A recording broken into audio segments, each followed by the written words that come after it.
Hello बच्चों and welcome to the wonderful world of economics. Yes बच्चों, today we are going to understand the objectives of national income in a very easy way. As you know that simplicity is our main motto. आज हम इस national income की journey को आज final touch-up देने जा रहे हैं और उनके ऑब्जेक्टिव्स को भी थोड़ा डिस्कस कर लेते हैं ताकि ये भी ऑब्जेक्टिव जब बोर्ड में आपसे पूछे जाएं तो आप इतने आसानी से उसका जवाब दे पाओ कि आपको फुल में से फुल मार्क्स मिलें। ओके बच्चों, तो चलो स्टार्ट करते हैं।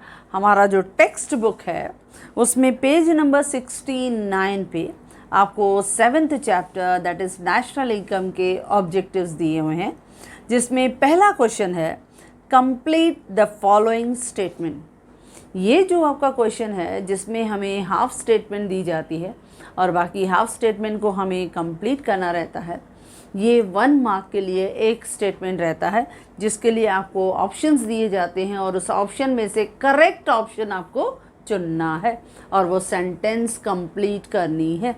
तो चलो करते हैं, बहुत आसान है क्योंकि हमने ये नेशनल इनकम का जो चैप्टर है बहुत अच्छी तरह से समझा है। ओके बच्चों, जो थोड़ा बहुत रह गया था दैट इज़ ऑब्जेक्टिव, उसको भी आज फाइनली हम लोग कवर कर लेते हैं। तो पहला है वाइल एस्टिमेटिंग नेशनल इनकम, यानी जब हम नेशनल इनकम को काउंट करते हैं we include only the value of final goods and services in order to, जब हम नेशनल इनकम को काउंट करते हैं तो हम सिर्फ final value of goods and services को ही इंक्लूड करते हैं नेशनल इनकम में। क्यों? ताकि डबल काउंटिंग अवॉइड हो सके। क्योंकि हमने फाइनल वैल्यू ले लिया, यानी हमने जो रॉ मटेरियल था, जो सेमी फिनिश गुड्स था, जो वर्क इन प्रोग्रेस था या इंटरमीडिएट गुड्स था, उनको गायब कर दिया। हमने फाइनल वैल्यू लिया। क्यों? ताकि डबल काउंटिंग नहीं हो। क्योंकि नेशनल इनकम में हम यही करते हैं, we consider the final market value of all the goods and services during a year without any duplication. यही करते हैं। तो चलो ऑप्शंस देखते हैं। पहला ऑप्शन है टू मेक कंप्यूटेशन ईजियर, ताकि आपका कंप्यूटेशन ईजी हो जाए। नो। सेकंड है to avoid double counting. Yes, क्योंकि हम फाइनल वैल्यू इसके लिए लेते हैं ताकि डबल काउंटिंग आपकी अवॉइड हो। Maximise national welfare of the people, ताकि लोगों का जो वेलफेयर लेवल है वो मैक्सिमाइज हो। नहीं, उसको तो हम कंसिडर ही नहीं करते हैं, वो हम ग्रीन जीएनपी में कंसिडर करते हैं। क्योंकि ग्रीन जीएनपी में हम लोग कोशिश करते हैं कि आपकी इकनॉमी में जो नेशनल इनकम हम कंसिडर करें उसमें जो कॉस्ट अफेक्टेड होती है, यानी कॉस्ट इंकर होती है, कभी पोल्यूशन की वजह से, कभी डिस्ट्रक्शन होता है इकनॉमी में। क्योंकि जब इंफ्रास्ट्रक्चर को हम ग्रो करते हैं तो कभी कभी ऐसा होता है कि आपकी इकनॉमी में डिफॉरेस्टेशन हमको करना पड़ता है, या कहीं कहीं पे लैंड को हम लेवलिंग करने के लिए कुछ एरियाज़ को हमें लेवल पे करना पड़ता है। तो कहीं कहीं पर टोपोग्राफी इज़ आल्सो अफेक्टेड। तो कुछ हम इकोलॉजिकल इम्बैलेंस भी करते हैं जिसकी वजह से हमारी इकोनॉमी में कुछ प्रॉब्लम आता है। तो वो हम कॉस्ट भी आजकल नेशनल इनकम में कभी कभी कंसिडर करते हैं। यानी हम ग्रीन जीएनपी का जो एक न्यू कंसेप्ट है उसमें हम देखते हैं कि सस्टेनेबल ग्रोथ हो। क्योंकि जो कॉस्ट हम लोगों को अफेक्ट हो रही है, क्योंकि हमारा इकोनॉमी जो है वो ग्रो कर रहा है। इकोनॉमी जब ग्रोथ एंड डेवलपमेंट के रूट पे रहता है ना, तो हम लोग ग्रो तो करते हैं, इकोनॉमी को तो बढ़ा रहे हैं due to the rapid industrialisation and the fast increase in the service sector. Some time it will affect on our ecology, हमारे इकोलॉजी पे सम अफेक्ट आता है, तो हमें उनके भी इफ़ेक्ट को रिड्यूस करना है, कम करना है। इसके लिए उसके लिए भी कॉस्ट हमें जो है वो कवर करनी पड़ती है ताकि पोल्यूशन कम हो, इकोलॉजिकल डिस्टर्बेंस कम हो, और ये सब चीज़ों के लिए खर्चा तो लगता ही है। तो इसके लिए लोगों का वेलफेयर जो है उसके लिए तो ग्रीन जीएनपी के कंसेप्ट को हम कंसिडर करते हैं। Then to evaluate the total economic performance of a nation. नहीं, ये भी नहीं है, क्योंकि हम लोग फाइनल वैल्यू इसी के लिए लेते हैं बच्चों ताकि डबल काउंटिंग अवॉइड हो। तो क्लियर कट आपको आंसर दिया गया है। तो बस हमने उसको टिक कर दिया। इसके लिए जब मैं आपको इस तरह के ऑब्जेक्टिव्स डिस्कस करती हूँ तो सबसे बेस्ट तरीका है आप भी मेरे साथ यही पेज अपने टेक्स्ट बुक में वीडियो को पॉज करके आप भी खोल के रखो, और जैसे ही मैं पढ़ रही हूँ आप भी मेरे साथ उसको आप रीड करो, और रीड करते आप कोशिश करो मेरे से पहले, और मुझे मालूम है मेरे से पहले जवाब आप ही दोगे। तो चलो बढ़ते हैं आगे। सेकंड है NDP। NDP यानी net domestic product. It is obtained by, ये कैसे मिलता है? Net domestic product. देखो हमने दो कंसेप्ट किए हैं, एक GDP यानी ग्रॉस डोमेस्टिक प्रोडक्ट, यानी the gross value of all the goods and services produced within the boundaries of our country, वो ग्रॉस है। क्या है बच्चों? ग्रॉस है। जब हम बोलते हैं ग्रॉस डोमेस्टिक प्रोडक्ट तो हमने ग्रॉस डोमेस्टिक प्रोडक्ट में पढ़ा था, सपोज अगर मैं GDP कहती हूँ तो ग्रॉस डोमेस्टिक प्रोडक्ट में क्या आता है? Suppose C plus I plus G plus X minus M, ये चार कंपोनेंट्स ग्रॉस डोमेस्टिक प्रोडक्ट में ही आते थे क्योंकि वो with in the boundaries of our country हैं। लेकिन अगर मैं NDP निकालती हूँ, NDP यानी नेट डोमेस्टिक प्रोडक्ट, तो उसका हमने डेफिनेशन क्या कहा था? That is the net value of all the goods and services produced within the boundaries of our country. What we do over here, हम क्या करते हैं? हम GDP में से डेप्रिसिएशन को माइनस करते हैं, क्योंकि GDP हमने कैसे निकाला बच्चों? C plus I plus G plus X minus M, ये क्या बन जाता है? ये बन जाता है GDP। और जब इस GDP में से हम डेप्रिसिएशन माइनस करते हैं तो क्या मिलता है बच्चों? NDP यानी नेट डोमेस्टिक प्रोडक्ट। तो देखो हमें जवाब भी आ गया। NDP is obtained by, NDP हमें कब मिलता है? जब GDP में से डेप्रिसिएशन माइनस करते हैं। तो चलो ऑप्शंस देखते हैं। पहला ऑप्शन है डिडक्टिंग डेप्रिसिएशन फ्रॉम GNP। जब मैं GNP बोलती हूँ तो वो ग्रॉस नेशनल प्रोडक्ट है। ग्रॉस नेशनल प्रोडक्ट और वाइडर कंसेप्ट हो गया। ग्रॉस नेशनल प्रोडक्ट में the total market value of all the goods and services included in the economy, यानी 5 components C plus I plus G plus X minus M, और fifth one R minus P, net receipt भी हम add कर देते हैं। लेकिन उसी GNP में से जब हम डेप्रिसिएशन माइनस करते हैं तो फिर मिलता है NNP यानी नेट नेशनल प्रोडक्ट। लेकिन यहाँ GDP की बात हो रही है और NDP की बात हो रही है। तो NDP इज ऑब्टेन्ड बाय, कब मिलता है? पहला option deducting depreciation from GNP, no this is not the correct option. Second deducting depreciation from GDP, जब हम GDP में से डेप्रिसिएशन माइनस करते हैं तो क्या मिलता है बच्चों? NDP यानी सेकेंड ऑप्शन इज करेक्ट, मिल गया हमें। थर्ड है including depreciation in GDP, no wrong. Including depreciation in GNP, ये भी रॉन्ग है। इंक्लूडिंग तो होगा ही नहीं, it will be deducted from GDP। Okay, then third है in India national income is estimated using dash। जब हम इंडिया में नेशनल इनकम को काउंट करते हैं तो हमने देखा था 3 मेथड्स आर देयर, क्योंकि हर इकोनॉमी में ट्रिपल आइडेंटिटी है। हमने देखा था आप नेशनल इनकम को आउटपुट मेथड से कैलकुलेट करो, इनकम मेथड से कैलकुलेट करो, और बाय एक्सपेंडिचर मेथड से कैलकुलेट करो, you will get the same picture, आपको सेम रिजल्ट मिलेगी। नाउ जब हम नेशनल इनकम की बात कर रहे हैं बच्चों, तो इस नेशनल इनकम में मोस्टली डेवलप कंट्रीज़ जो हैं वो अपनी नेशनल इनकम को कैसे काउंट करती हैं? By income method. लेकिन हमारे इंडिया में जब हमने नेशनल इनकम को काउंट करना शुरू किया तो कब शुरू किया? हमारा जो सेंट्रल स्टैटिस्टिकल ऑर्गेनाइजेशन, उन्होंने क्या किया? अपने एफर्ट्स लिए और नेशनल इनकम कमेटी बनाया, NIC। ये नेशनल इनकम कमेटी बना 1949 में।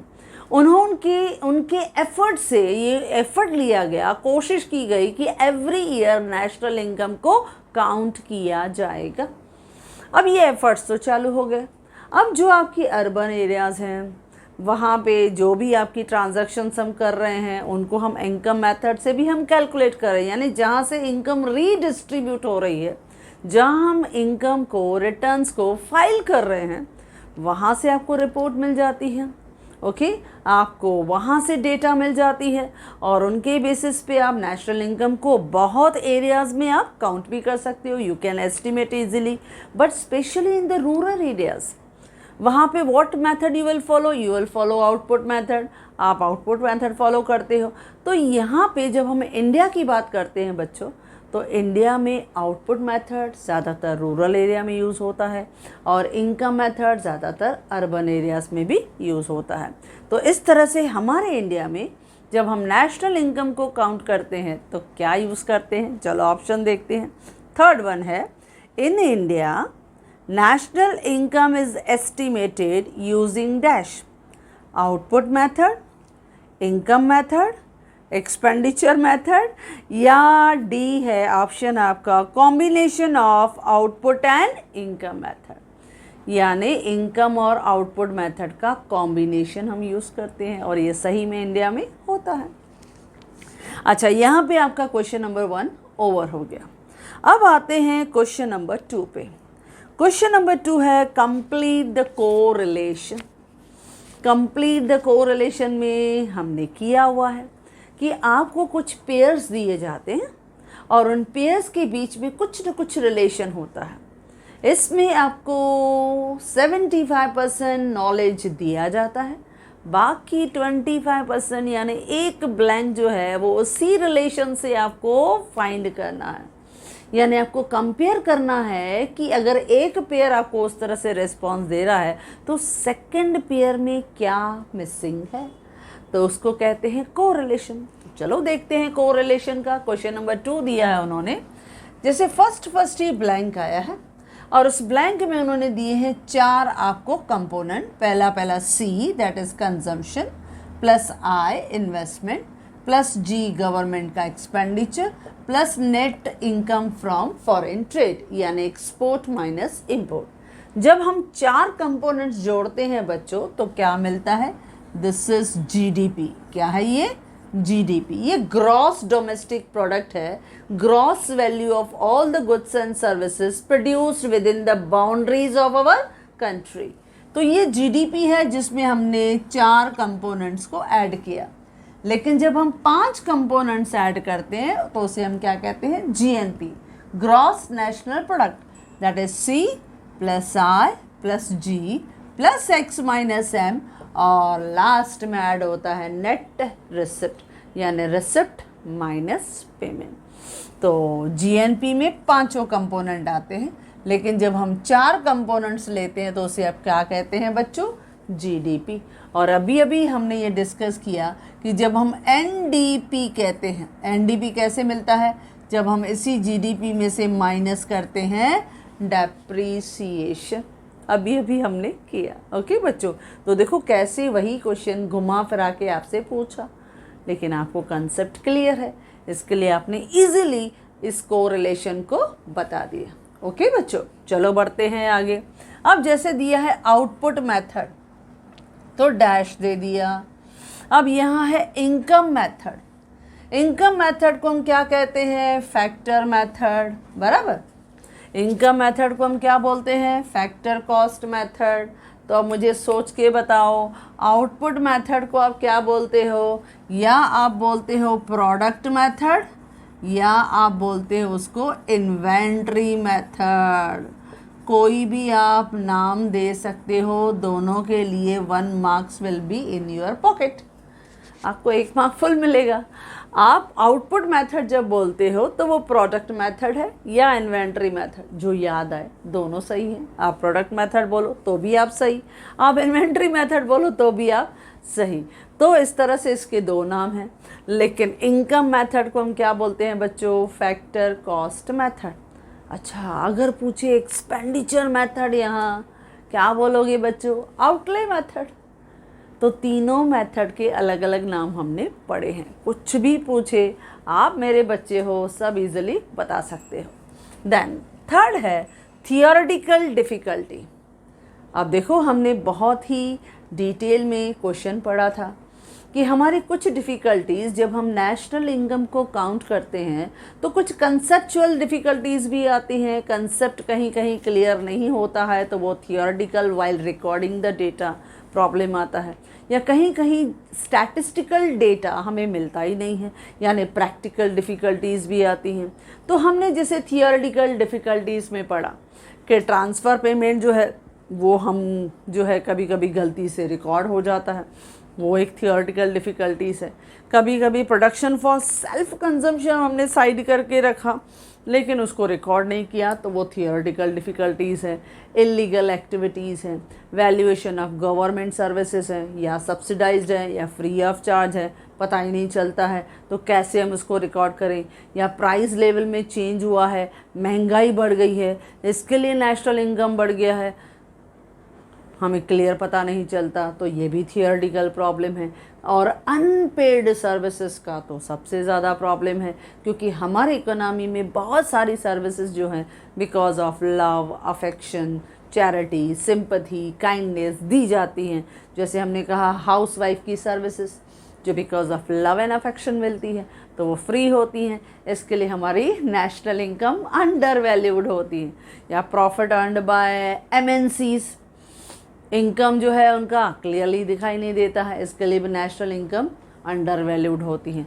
तो थियोरेटिकल डिफ़िकल्टीज़ भी हैं, लेकिन इनके थोड़े हेडिंग आपको ध्यान रखने पड़ेंगे।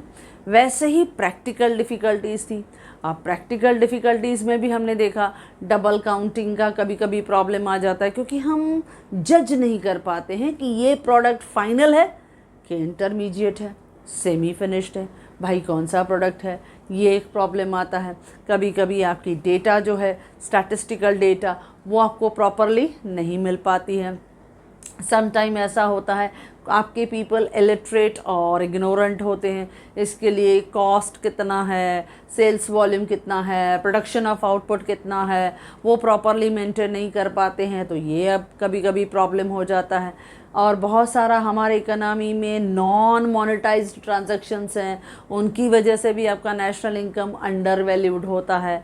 दैन हमारी वैल्यूएशन ऑफ इन्वेंट्री वो प्रॉपरली नहीं हो पाती है, या कैपिटल गेंस या लॉसेस वो हम कंसिडर नहीं कर पाते हैं, क्योंकि हमने हर मेथड में देखा कि सेकंड हैंड जो गुड्स हैं उनको परचेज एंड सेल्स हम नहीं दिखाते हैं, या रीपरचेज ऑफ फाइनेंशियल असेट्स वो इग्नोर करते हैं, इंक्लूड नहीं करते हैं। तो ऐसे हमने थियोरेटिकल और प्रैक्टिकल डिफ़िकल्टीज़ देखी। देखो वो हमने बहुत अच्छी तरह से समझा। बस अभी अच्छी तरह से अभी आप इधर भी जवाब दे दो, कोई डिफ़िकल्टी नहीं आएगी बच्चों। देखो यहाँ क्या दिया, थियोरेटिकल डिफ़िकल्टी वो है ट्रांसफ़र पेमेंट। तो जो वैल्यूएशन ऑफ इन्वेंट्री है वो कौन सा डिफ़िकल्टी होगा? अगर थियोरेटिकल में ट्रांसफ़र है तो वैल्यूएशन ऑफ इन्वेंट्री आपको याद नहीं भी आया तो आपको ज़रूर पता है कि एक थियोरेटिकल डिफ़िकल्टीज़ है और दूसरा जो रहता है वो प्रैक्टिकल डिफ़िकल्टीज़ है। तो वो प्रैक्टिकल डिफ़िकल्टी, ये सेकंड हमने जवाब दे दिया। आप प्रैक्टिकल डिफ़िकल्टी लिखो, स्टैटिस्टिकल डिफ़िकल्टी लिखो, दोनों में आप राइट हो, क्योंकि थियोरेटिकल डिफ़िकल्टी यानी कंसेप्चुअल डिफ़िकल्टी, और जब हम प्रैक्टिकल डिफ़िकल्टी बोलते हैं यानी स्टैटिस्टिकल, हमारे कैलकुलेशन में कहीं ना कहीं थोड़ी मिस्टेक हो गई है, एरर हो गया है, यानी वैल्यूएशन ऑफ इन्वेंट्री, हमने इन्वेंट्रीज़ की वैल्यू को प्रॉपर एस्टिमेट नहीं किया है बच्चों, इसकी वजह से ये कौन सा प्रॉब्लम है? Practical difficulty. ओके बच्चों, तो ये हमारा कोरिलेशन हो गया। चलो ये हमने फुल मार्क्स यहाँ पे गेन कर लिए। अब बढ़ते हैं आगे। ये है चूज़ द करेक्ट ऑप्शन। अब ये आपके टेक्स्ट बुक में सिर्फ एक ही दिया गया है। चूज़ द करेक्ट ऑप्शन में उन्होंने क्या दिया है, एक तरह से मैच द पेयर्स आपको बना के दे दिए, और उन्होंने आपको क्या कहा है, choose the correct option wrongly match pair, यानी जो आपका पेयर रॉन्गली हमने मैच किया ये गलत है, कहीं पे भी मिस्टेक है, ढूंढो उसको। तो चलो इस तरह से दिया है, फिर ऑप्शंस में पढ़ती हूँ। पहले हम देखते हैं कि किस तरह से उन्होंने पेयर को मैच करके दिया।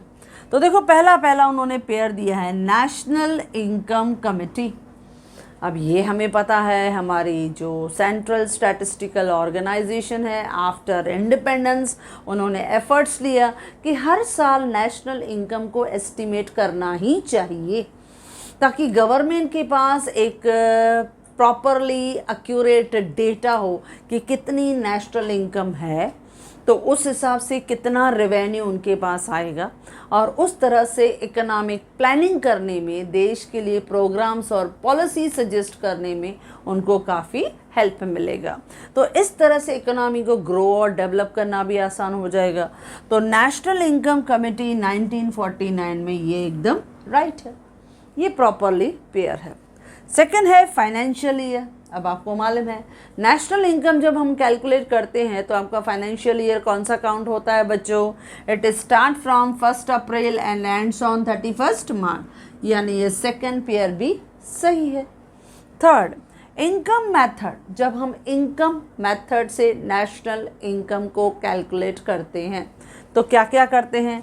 National income is equal to rent plus wages, rent दिया जाता है लैंड को, देन लेबर को वेजेस, देन कैपिटल को interest, then entrepreneur will earn the profit, then हमने पढ़ा था mixed income to the self employed people and net income from abroad, यानी हमने उसमें इनकम फ्रॉम जो अब्रॉड से भी कमाया है वो इनकम भी ऐड किया, यानी ये आपका जो इनकम मेथड है वो सही है, यानी ये पेयर भी करेक्ट है।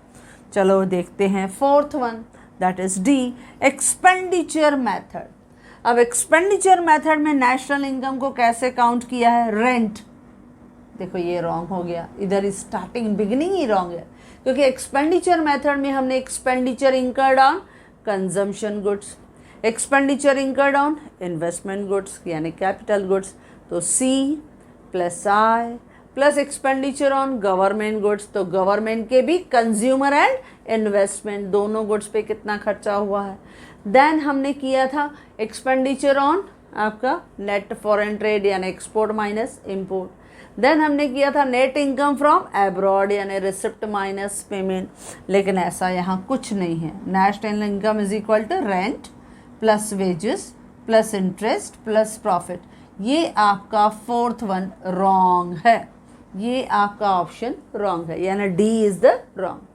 तो देखो यहाँ पे उसने आपको कहा है चूज द करेक्ट ऑप्शन, उसमें उसने यही बोला है रॉन्गली मैच पेयर, जो पेयर रॉन्ग है जो आपका फोर्थ वन है।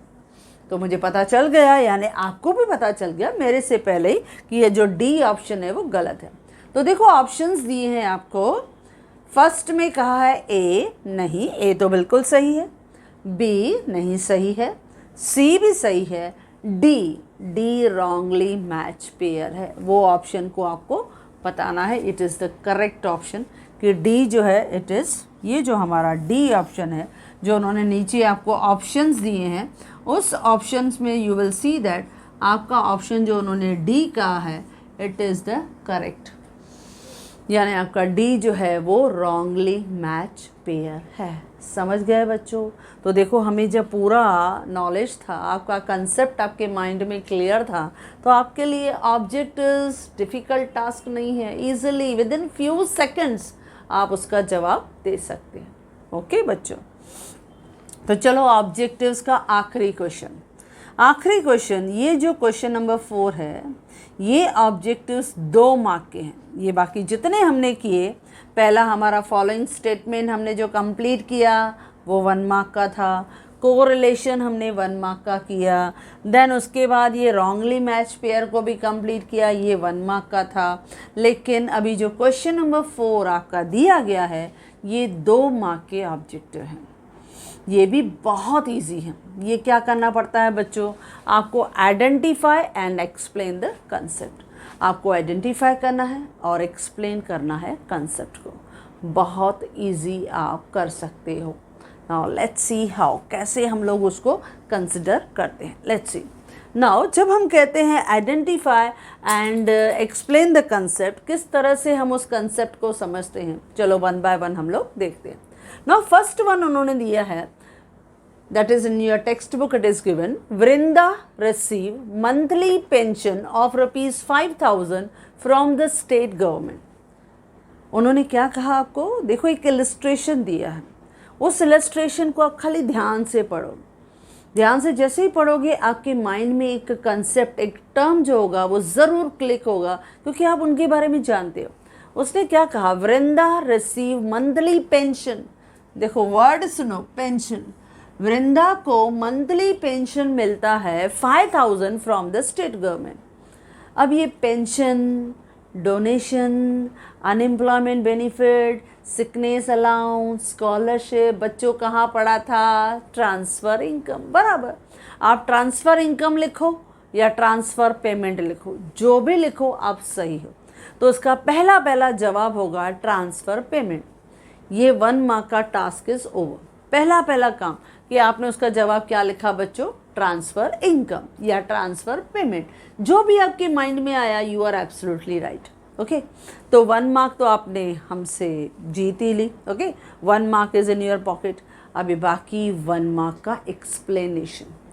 अच्छा, जब हम ट्रांसफ़र इनकम के बारे में लिखते हैं तो जनरली आप उसके बारे में कैसे लिख सकते हो। अब ट्रांसफ़र इनकम क्या है, ये 1 वे पेमेंट है। Transfer income is 1 way payment given by the government not in the return of any goods and services, जिसके एक्सचेंज में कोई गुड्स एंड सर्विसेज हम रिसीव नहीं करते हैं। This is the redistribution of income by the state government and by central government. ये जो हमारी गवर्नमेंट है वो हमारे इकोनॉमी में जितने भी वेलफेयर स्कीम्स हैं, जो नेशनल वेलफेयर स्कीम्स हैं, जो सोशल सिक्योरिटी मेजर्स फॉलो करती हैं, उनके लिए ट्रांसफ़र पेमेंट जो है वो मोस्टली जो है वो यूज़ करती हैं। जैसे हमने कहा पेंशन है, पेंशन उन्होंने दिया, क्योंकि specially in the above example उन्होंने क्या कहा, Vrinda receive monthly pension of rupees 5,000। क्योंकि ट्रांसफ़र इनकम के बारे में हमें मालूम है कि ये जो ट्रांसफ़र इनकम है, लाइक पेंशन हो या स्कॉलरशिप हो या डोनेशन हो या सिकनेस अलाउंस हो या अनएम्प्लॉयमेंट बेनिफिट हो, these are provided by the government. This is the 1 way of the payment. हम उसके एक्सचेंज में कोई गुड्स एंड सर्विसेज नहीं लेते हैं, 1 साइडेड पेमेंट रहता है। तो जब हम लोग 1 साइडेड, क्योंकि ये अनप्रोडक्टिव है, ये इकोनॉमी को सपोर्ट करने के लिए दिया जाता है ताकि इकोनॉमी प्रॉपरली डेवलप कर पाए, ग्रो कर पाए। तो ये ट्रांसफ़र इनकम है which is not included in the national income. अब हमने इतना सारा डिस्कस किया, आप उनमें से कोई भी 1-2 लाइन लिखो, जो भी लिखोगे, क्योंकि हमें कुछ रिलेटेड, खाली उसी ट्रांसफ़र इनकम से रिलेटेड 1-2 स्टेटमेंट हमें चाहिए। बस आपने लिख लिया, ज़रूरी नहीं है कि आप पूरा का पूरा लिखो, you right anything about the transfer income. आपने ये भी लिखा कि while calculating the national income transfer income is not included, तो भी आप सही हो। देखो, लिखना है सिर्फ ट्रांसफ़र इनकम के बारे में आपको क्या नॉलेज है, that thing only we want to know from you, कि आप पहले टर्म पहचानो और उस टर्म के बारे में आप क्या जानते हो, बस आप उसको थोड़ा हमें समझा दो ताकि हम समझ पाएँ कि आपने वो टर्म समझा है, आपने वो कॉन्सेप्ट समझा है। That's the thing. हमारा मोटिव जो है वो यही है कि हम आपको जज करना चाहते हैं कि आपने पूरा चैप्टर पढ़ा, उसके कुछ इम्पॉर्टेंट कॉन्सेप्ट को आपने समझा। इसके लिए हम इसको घुमा फिरा के एग्जाम्पल्स के थ्रू आपसे वो टर्म समझना चाहते हैं कि आपने इस पूरे एग्जाम्पल में क्या समझा। ओके बच्चों, चलो सेकंड है, Veeru kept aside 100 kgs out of 500 kgs of wheat produced in his farm for his family। क्या कहा उसने, वीरू जो है उसने क्या किया, अपने जितना भी कल्टीवेशन किया तो उसको 500 किलो वीट मिला, बराबर। अब 500 किलो वीट जो था वो पूरा मार्केट तक नहीं लेके गया, उसमें से उसने 100 किलो वीट अपने फैमिली के लिए केप्ट असाइड करके रखा। जब हम प्रोडक्शन अपने लिए साइड करके रखते हैं तो याद है हमने क्या कहा था, ये होता है सेल्फ कंजम्पशन। क्या होता है बच्चों, सेल्फ कंजम्पशन, क्योंकि every producer is also a consumer. तो हमने टर्म तो पहचान लिया, हमने क्या, आपने ही पहचान लिया। तो यही हमारी जो है वो अचीवमेंट है, यही हमारी सक्सेस है कि हमने इस एग्जाम्पल को पढ़ा और बच्चे ने पढ़ते ही पहचान लिया, अरे ये तो सेल्फ कंजम्पशन के बारे में मैम बोल रही है। आप सही बराबर हो। एक ही वीरो ने 500 किलो वीट को ग्रो किया और उसमें से 100 केजीज ऑफ वीट को असाइड करके रखा, यानी वो 100 केजी क्या है बच्चों, that is production for self consumption. उसने अपने लिए वो प्रोडक्शन जो है वो साइड करके रखा। तो आप इसको सेल्फ कंजम्पशन लिखो, बिल्कुल राइट हो। चलो हम समझ गए सेल्फ कंजम्पशन। अभी आपको बताना है कि यहाँ जो सेल्फ कंजम्पशन की बात कही है उसको थोड़ा आपको क्लैरिफाई करके देना।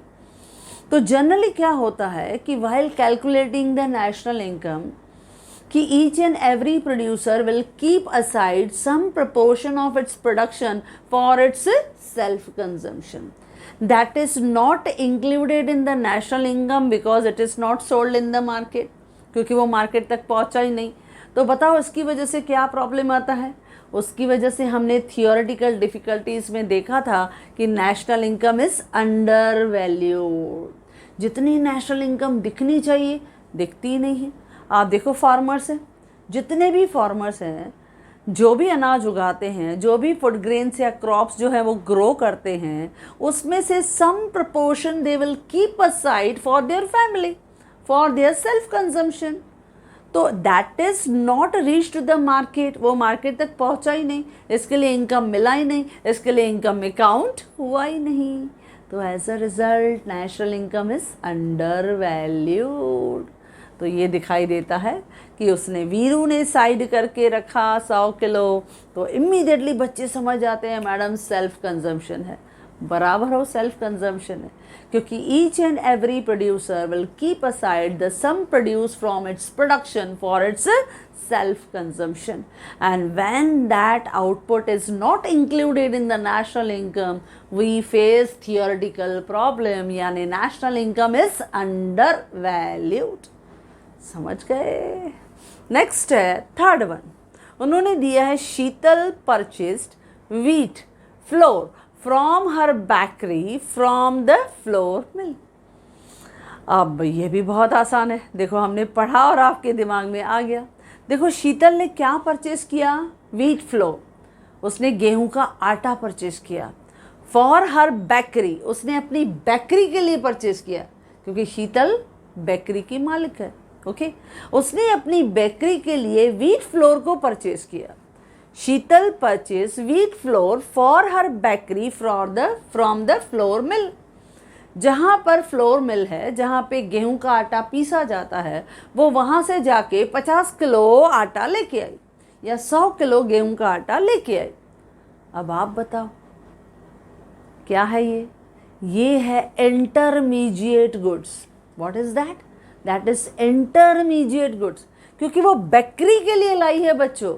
जब बेकरी में लाई है यानी वो उसके लिए क्या बन गया, इंटरमीडिएट गुड्स। क्योंकि बेकरी में लाई है तो हो सकता है वो केक बेक करेगी या कुछ स्नैक्स बनाएगी, तो इसी तरह से वो बेकरी में बेक करके अलग अलग डिशेस को बनाएगी जिसे वो मार्केट में सेल करेगी। तो उसके लिए व्हीट फ्लोर क्या बनेगा बच्चों, रॉ मटेरियल। आपने रॉ मटेरियल लिखा तो भी आप सही हो, बहुत अच्छे लिखते हैं इसका जवाब, रॉ मटेरियल। मैं बोलती हूँ वो भी राइट है। अगर कोई बच्चा बोलता है इंटरमीडिएट तो भी आप सही हो। तो वो रॉ मटेरियल कहो, आप उसको इंटरमीडिएट गुड्स कहो, दोनों केसेस में यू आर एब्सोल्युटली राइट, बिल्कुल राइट हो। तो इस तरह से जब हम कहते हैं शीतल परचेस्ड व्हीट फ्लोर, उसने गेहूं का आटा परचेज किया for her bakery from the flour मिल, जब उसने आटे की चक्की से समझो गेहूं का आटा परचेज किया जो अब उसकी बेकरी के लिए परचेज किया, तो क्या कहोगे बच्चों, दैट इज़ रॉ मटेरियल कहा तो भी आप राइट। आपने इंटरमीडिएट गुड्स कहा तो भी आप राइट। बस उसको एक्सप्लेन करो, इंटरमीडिएट गुड्स क्या होते हैं या रॉ मटेरियल क्या होता है। Intermediate goods are raw materials are purchased by a producer to produce the various goods and services. हम बहुत सारे गुड्स को जब हम प्रोड्यूस करते हैं तो उसके लिए रॉ मटेरियल तो चाहिए, उसके लिए इंटरमीडिएट गुड्स तो चाहिए, या उसके लिए सेमी फिनिश गुड्स तो चाहिए, तो हमें चाहिए। तो इसके लिए इंटरमीडिएट गुड्स या raw material goods, they are purchased by a producer to produce the goods and services. तो इसके लिए इंटरमीडिएट गुड्स जो है वो शीतल ने परचेज किया है। ये वो गेहूं के आटे से वो बहुत सारे डिशेस बनाने वाली है, वो मार्केट में सेल करती है, उसका वो बिजनेस है, तो वो तो रेगुलर उसका इंटरमीडिएट गुड्स है, वो अपने बेकरी के लिए रेगुलर परचेज करती है। तो बस ये उसका इंटरमीडिएट गुड्स है, जिसके लिए आपको थोड़ा सा एक्सप्लेनेशन देना कि रॉ मटेरियल और the intermediate goods they are always purchased by a producer. क्यों? टू प्रोड्यूस द फाइनल या फिनिश गुड्स एंड सर्विसेज। हम उन्हीं में से तो गुड्स एंड सर्विसेज को हम प्रोड्यूस करते हैं, क्योंकि पहले रॉ मटेरियल चाहिए, उसको हम कन्वर्ट करते हैं, फाइनल टच देते हैं इन द फिनिश प्रोडक्ट्स में। ओके बच्चों, नेक्स्ट है fourth one, Shobha collected data regarding the money value of all final goods and services produced in the country for the financial year 2018 and 2019। देखो क्या कहा, शोभा ने collect किया data या data regarding the money value यानी market value of all the goods and services produced in a country during the financial year 2018 और 19। यानी इस पूरे साल के अंदर जितने भी गुड्स एंड सर्विसेज जो हैं हमने प्रोड्यूस किए, सेल किए, उनका जो मार्केट वैल्यू है, उनका जो मनी वैल्यू है, उसकी डेटा को जब मैंने कलेक्ट किया, मतलब मैंने क्या कलेक्ट किया? आप बराबर हो, मैंने नेशनल इनकम को एस्टिमेट किया। तो ये किसका आपको पूछ रहा है, यानी हम ये किसके बारे में बात कर रहे हैं? हम नेशनल इनकम के बारे में बात कर रहे हैं, क्योंकि नेशनल इनकम का डेफिनेशन ही यही कहता है। नेशनल इनकम का डेफिनेशन क्या है? The money value of all the goods and services turned out in a country during the financial year without any duplication. आपने पढ़ा है, तो यही तो है, Shobha collected data regarding the money value of all the final goods and services produced in a country for the financial year 2018 and 19। तो ये किसके बारे में बात कर रहा है बच्चों? National income. टर्म मिल गया नेशनल इनकम, बस उसी नेशनल इनकम के बारे में आप बता दो। According to National Income Committee of 1949, every year each country has to estimate the national income।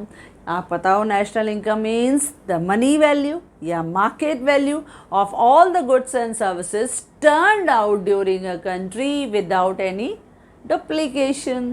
या national income is calculated, जब हम calculate करते हैं by 3 methods, income method, expenditure method and output method. देखो कुछ भी बताओ, यानी आप उस टर्म को समझे और उस टर्म के बारे में आपने कोई भी नॉलेज हमारे साथ शेयर किया, मतलब यू गॉट सक्सेस। आप सक्सेसफुली उस टर्म को समझ के और आप हमारे साथ अपना नॉलेज शेयर कर रहे हो, बस वही हमें चाहिए। ओके बच्चों, चलो बढ़ते हैं आगे। Fifth one, Rajendra has a total stock of 500 gel pens in his shop। Rajendra के पास क्या है? Total stock of 500 gel pens है, 500 जेल पेन उसके स्टॉक में पड़े हैं। ओके, अच्छा, विच इंक्लूड, जिसमें आता है 200 gel pens produced in the previous financial year. अब देखो एट प्रेजेंट टोटल स्टॉक कितना है? 500। अब उस 500 में 200 जेल पेन्स वो हैं जो लास्ट ईयर, प्रीवियस ईयर हमने प्रोड्यूस की थी। मतलब यहाँ पे आप क्या कर रहे हो बच्चों? यहाँ पे आप कर रहे हो वैल्यूएशन ऑफ इन्वेंट्री। आपने इन्वेंट्री के बारे में हमें बताया, यानी हमें नॉलेज दिया, तो आप इन्वेंट्री लिखो। ओके, आपने यहाँ पे क्या आंसर दिया? इन्वेंट्रीज आपने अलग अलग इन्वेंट्रीज की बात की, इन्वेंट्री भी लिखा तो भी राइट, इन्वेंट्रीज लिखा तो भी राइट। यानी आपने हमें क्या बताया कि करंट स्टॉक कितना है आपके पास, that is 500 gel pens. Okay, Rajendra के पास 500 जेल पेन्स हैं, लेकिन उनमें से 200 जेल पेन जो है वो लास्ट ईयर के हैं, प्रीवियस ईयर में हमने प्रोड्यूस किए थे। यानी करंट ईयर में मैंने 300 किए हैं, तभी तो टोटल 500 हुए। वॉट एवर में भी करंट ईयर में ज़्यादा भी हो सकते हैं, क्योंकि हमने सेल भी हो सकता है, क्योंकि यहाँ सेल पिक्चर हमारे पास नहीं है। सो वॉट एवर में भी यहाँ पे हम वैल्यूएशन देख रहे हैं, आप स्टॉक देख रहे हो। जब आप इन्वेंट्री देख रहे हो, जब आप इन्वेंट्रीज देखते हो, तो उसी समय हम लोग करंट स्टॉक, प्रीवियस ईयर का स्टॉक, यही सब चीज़ें देखते हैं बच्चों। तो बस यही उसने कहा, इन्वेंट्री के बारे में आपको नॉलेज दिया कि राजेंद्र के पास 500 जेल पेन्स हैं, जिनमें से 200 जेल पेन लास्ट ईयर के हैं, प्रीवियस ईयर के हैं। तो सिंपली कहो इन्वेंट्रीज। जब भी हम नेशनल इनकम को काउंट करते हैं तो we have to value the each and every stock of the inventory. यानी कितना रॉ मटेरियल है, कितना सेमी फिनिश प्रोडक्ट्स है, कितना वर्क इन प्रोडक्ट्स है, ये सब हम काउंट करते हैं। और इवन कितने फिनिश प्रोडक्ट्स हैं, क्योंकि फिनिश प्रोडक्ट्स प्रोड्यूस कितना करते हैं, सेल कितना करते हैं, कितना क्लोजिंग स्टॉक में पड़ा है, ईच एंड एवरीथिंग जो है वो प्रॉपरली वैल्यू किया जाता है। Then only you will be able to calculate the accurate picture for national income. तो इसके लिए इसका जवाब क्या होगा बच्चों, इन्वेंट्री। हमने इन्वेंट्री की बात किया, जिसमें हमने क्या बताया कि लास्ट ईयर के 200 जेल पेन्स जो हैं that is related to the last year का production, which is included in the current year का स्टॉक, जो आपके करंट ईयर के इन्वेंट्रीज में इंक्लूडेड।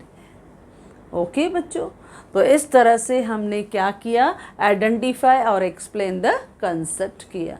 तो ये थे objective of 7th chapter, that is national income, जो हमने बहुत इजीली बातें करते करते हमने पूरे चैप्टर के ऑब्जेक्टिव्स को सिस्टमेटिकली डिस्कस भी किया है। And the same objectives I have provided in my notes.